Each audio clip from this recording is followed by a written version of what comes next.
So I thought I'd share with you today my Commodore 64 setup. It's actually a 128. I run in 64 mode.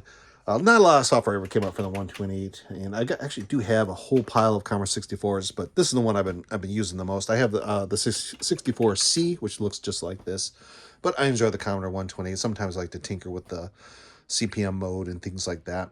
But for the most part, I do play Commodore 64 stuff. Of course, I got a couple drives here. I got the 1541 Classic and the 1541 2. And you see I got a little pile of discs there. All my discs are over here. And the classic 1702 monitor. Great monitor. I always love this monitor. This is a fantastic monitor. And then we have, for a joystick, we have the Wiko Commander. And these things are fantastic. This is the original one I bought. And I think it was like $30, $40 back when this came out new. A lot of money. And throughout the years, I've found them at garage sales and thrift stores, things like that. And I pick them up because they're fantastic joysticks. And this one is still like it's brand new. Just still like it's brand new. And then pretty much all the ones I found are just like that. You can see this is the Wiko command control. There you go. Made in USA.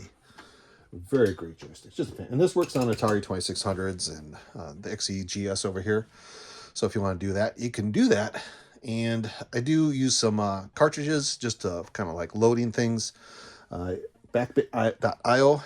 Check that out. This is the back bit. You can put all your games and programs on a SD card, micro SD card, and play it that way. It's got like a little back bit reset button on here, and you can load the firmware. And I think this was for another button you could install. Really great little cartridge. And I have the fast load reloaded.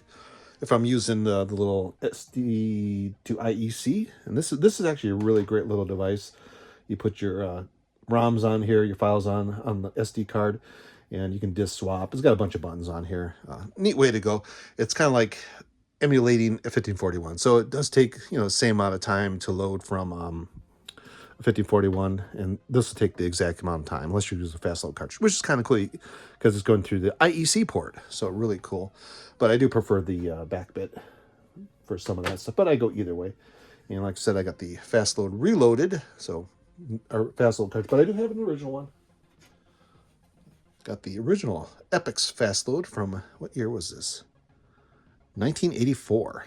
This was a must-have.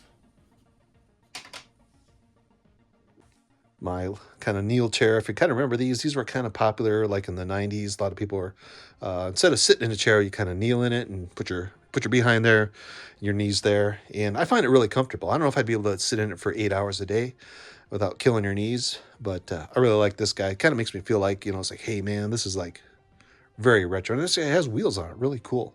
And if we go farther down, see right here, we have a Radio Shack power supply. So a vintage power supply. Of course, it does have over here in the back some monitor ports, or not monitor ports, modem ports. So modem and telephone lines, so you can search, press, that kind of stuff. And that's my Commodore 64 setup. Like I said, I really enjoy it.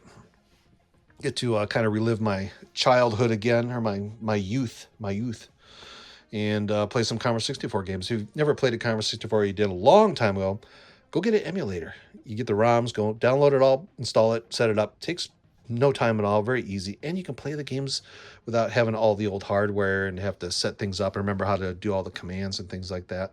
And you don't need any of this stuff. You can just play it on a laptop or a modern PC. But really like this guy, and kind of really enjoying the 120. I'm going to play some more 128 stuff. Not a lot of software for it. Oh, and here's another. Of course, you need the head cleaning kit. I got to get some more alcohol. I got a little bottle of alcohol somewhere so we can kind of clean it up. I think this one needs a cleaning on it. I've had some issues loading some games, but that's just age with these things. And you never know. This could die tomorrow. It could last forever. Who knows? A lot of the Commodore 64s, they're a little touchy bit. Memory chips go bad. You got to solder new memory chips, the PLA, the sound chip, things like that fail on them. It's just, they're old, they're old. And this guy, surprisingly, just keeps on chugging along. I really love this guy a lot. So anyway, hope you guys enjoyed the video.